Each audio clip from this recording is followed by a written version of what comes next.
Have you ever felt so angry or sad that you couldn't think straight?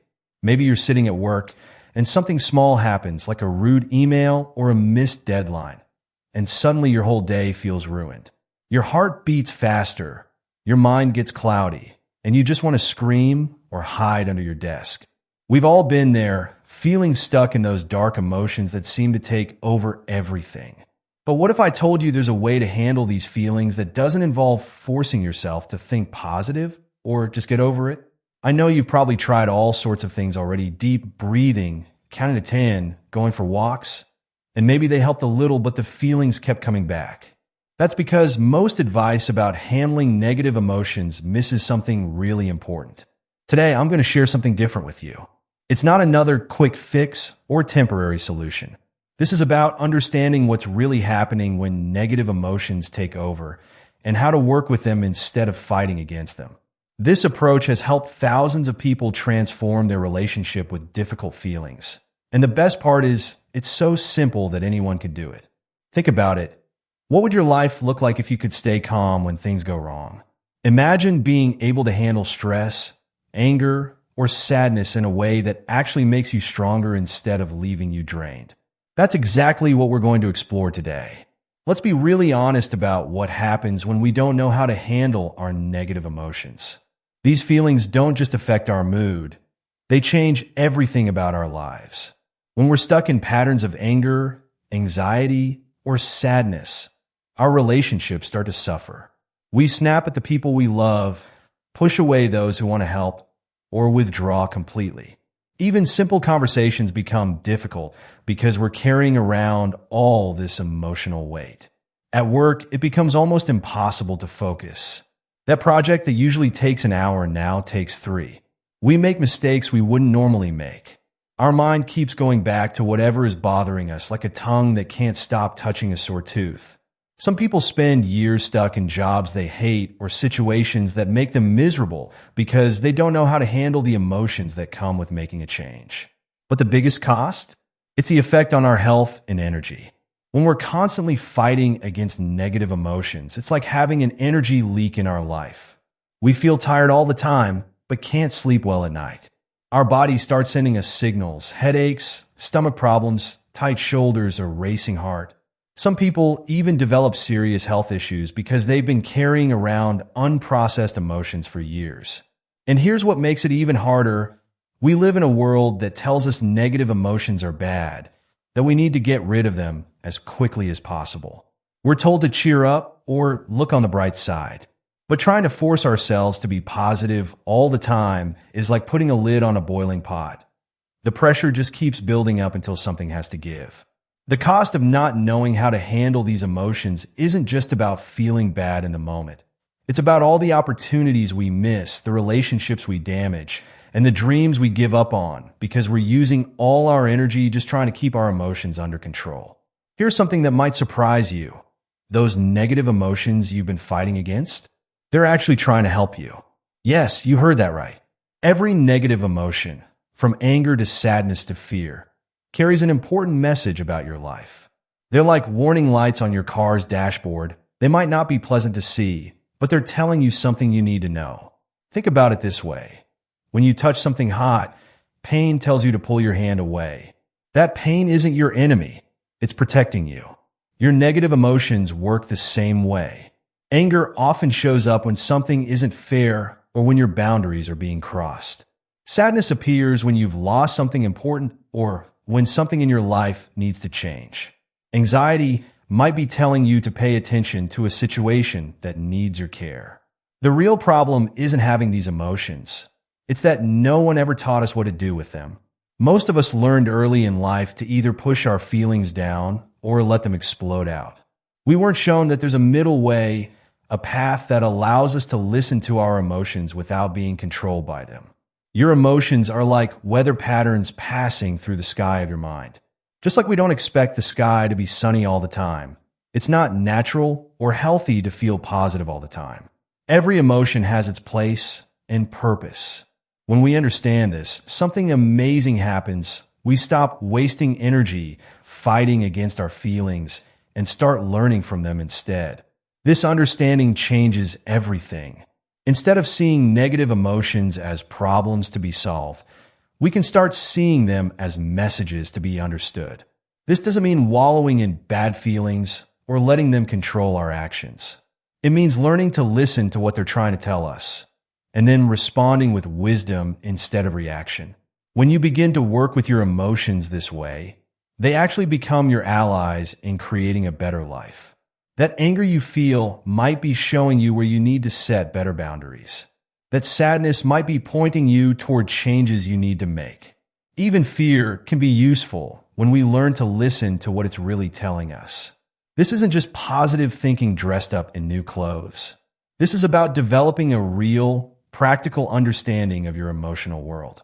It's about learning to work with your emotions in a way that makes you stronger and more resilient, not more fragile. When you understand this truth about emotions, you stop seeing them as enemies to be conquered and start recognizing them as important parts of your inner guidance system. The approach I'm going to share with you comes from this deep understanding of how emotions really work. It's not about getting rid of negative feelings. It's about learning to work with them in a way that helps you grow and become stronger. This is what makes it so different from other methods you might have tried before. We're not trying to fix anything. We're learning to listen and understand. I want to share an exercise with you that I call the emotion mapping method. This isn't just another quick breathing technique or positive thinking trick. This is a real tool that has helped thousands of people completely change their relationship with difficult emotions. What makes this different is that it works with your body's natural way of processing feelings, instead of trying to force them away. The beauty of this exercise is its simplicity.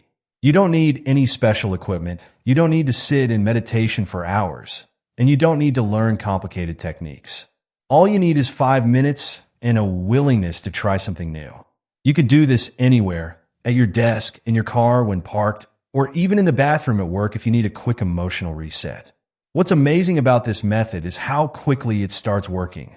Most people feel a difference the very first time they try it. Even better, the more you use it, the stronger its effects become. It's like building an emotional muscle. Each time you practice, you get better at handling difficult feelings.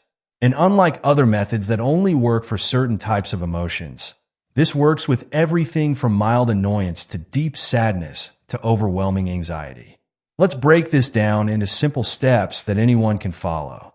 The first thing you need to do is find a spot where you won't be interrupted. You don't need complete silence or perfect conditions, just a place where you can focus for a few minutes. This could be your car, a quiet corner of your office, or even your bedroom. Next, you're going to do something that might seem strange at first, but trust me on this. Close your eyes and notice where in your body you're feeling the emotion. Every feeling has a physical location. Anger might be a tightness in your chest. Anxiety might be a knot in your stomach. Sadness might be a heaviness in your throat. Don't try to change the feeling yet. Just notice where it lives in your body. Once you've found where the emotion sits in your body, place your hand there. This simple touch creates a powerful connection between your awareness and the physical sensation of the emotion. It's like saying to that part of your body, I see you, I hear you, and I'm here with you. This might sound too simple to work, but there's deep wisdom in this movement. Now comes the interesting part. Instead of trying to make the feeling go away, imagine you're giving it space to exist. Picture that you're creating a bubble of acceptance around that spot in your body. Take 3 slow breaths into that area. As you breathe, notice if the sensation changes. It might get stronger at first. That's completely normal. Keep breathing and maintaining that gentle touch.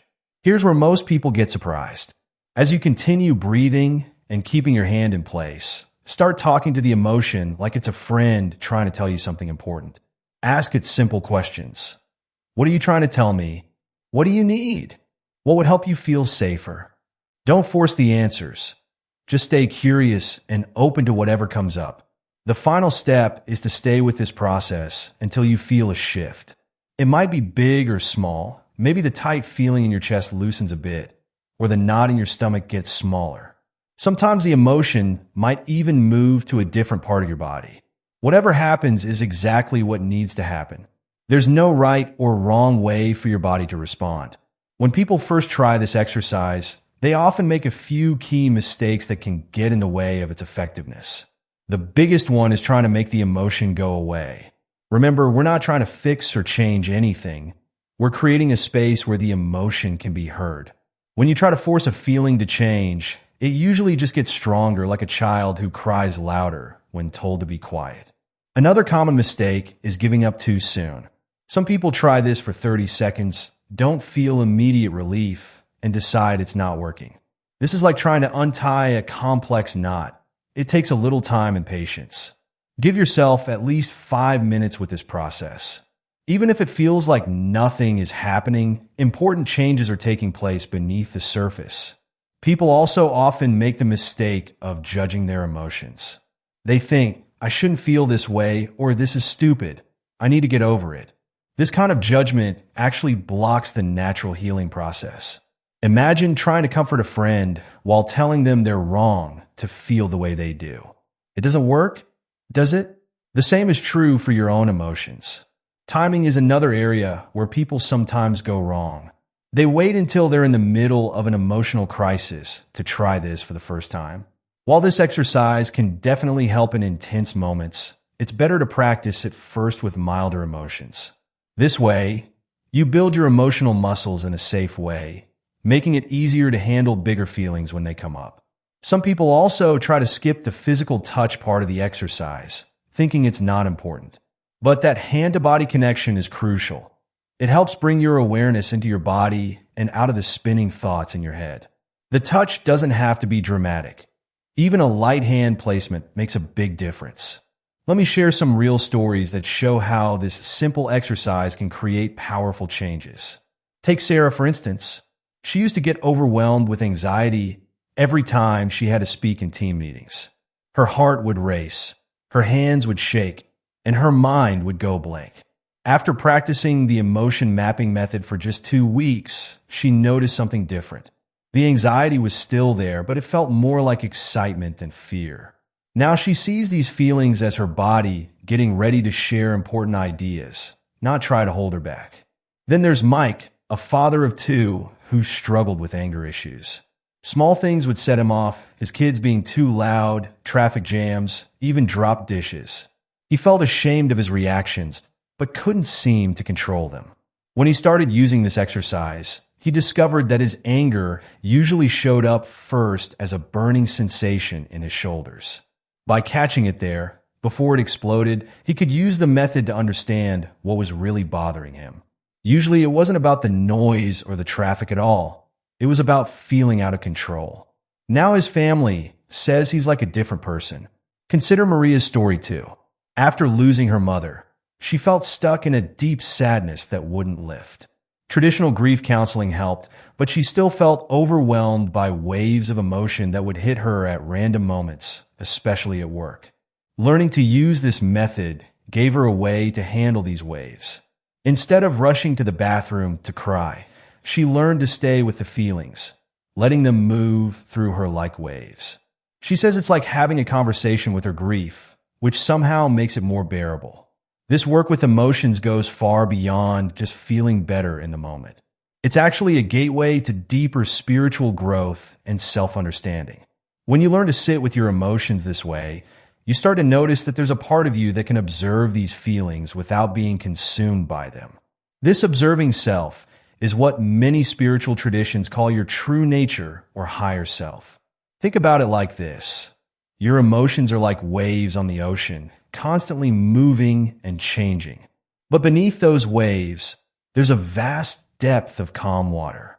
As you practice this method, you begin to identify more with that deeper, calmer part of yourself. You start to understand that you are not your emotions. You are the awareness that experiences them. This understanding changes everything about how you move through life. Instead of being tossed around by every emotional storm, you develop a stable center. Your feelings become more like weather patterns passing through the sky of your awareness. Sometimes stormy, sometimes clear, but never defining who you truly are. This is real spiritual growth, not just emotional management. Starting a new practice can feel overwhelming, so let's keep this simple. Begin with just 5 minutes a day, preferably at the same time. Many people find it helpful to do this right after waking up or just before bed. These quiet moments are perfect for checking in with your emotional state. The best times to practice aren't just when you're feeling overwhelmed. In fact, practicing with mild emotions helps build your skills for bigger challenges. It's like working out, you don't start with the heaviest weights. Try using the method when you feel slightly annoyed, a bit worried, or just a little down. These are perfect opportunities to strengthen your emotional muscles. To help you remember to practice, link it to something you already do daily, like brushing your teeth or having your morning coffee. Put a small reminder on your bathroom mirror or set a gentle alarm on your phone. The key is to make it feel natural, not like another task on your to-do list. In your first week, you might notice that emotions feel more intense at first. This is completely normal. It's like cleaning a dusty room. Things might look messy before they get cleaner. Some people feel more emotional as they start paying attention to their feelings. This is actually a sign that the practice is working, allowing buried emotions to surface so they can be processed. As we wrap up this journey into emotional understanding, remember that this method isn't about reaching some perfect state where you never feel negative emotions. It's about developing a new relationship with all your feelings, one that brings more peace, understanding, and personal growth into your life. Think of this practice as learning a new language, the language of your emotions. Like any language, it takes time to become fluent. Some days you'll feel like you're getting it, and others might feel like you're back at square one. That's perfectly normal. What matters is staying committed to this practice of emotional awareness and self-kindness. You already have everything you need to start this journey. Your body knows how to process emotions. It's been doing it since the day you were born. All we're doing is removing the blocks that get in the way of this natural process. Every time you practice the emotion mapping method, you're not just handling one difficult feeling. You're building a skill that will serve you for the rest of your life. Remember, your emotions are not your enemies. They're messengers trying to help you live a fuller, more authentic life. By learning to listen to them with kindness and curiosity, you're not just improving your emotional health. You're taking a major step toward becoming who you're truly meant to be. Give yourself permission to start exactly where you are. You don't need to wait until you feel overwhelmed or until you have the perfect conditions. Start today with whatever emotion is present right now. Your future self will thank you for taking this step toward emotional freedom and deeper self-understanding. Your journey with emotional mastery starts now. Take a moment to practice what you've learned today and notice how different it feels to approach your emotions with understanding instead of resistance. You've already taken the first step just by being open to this new way of working with your feelings.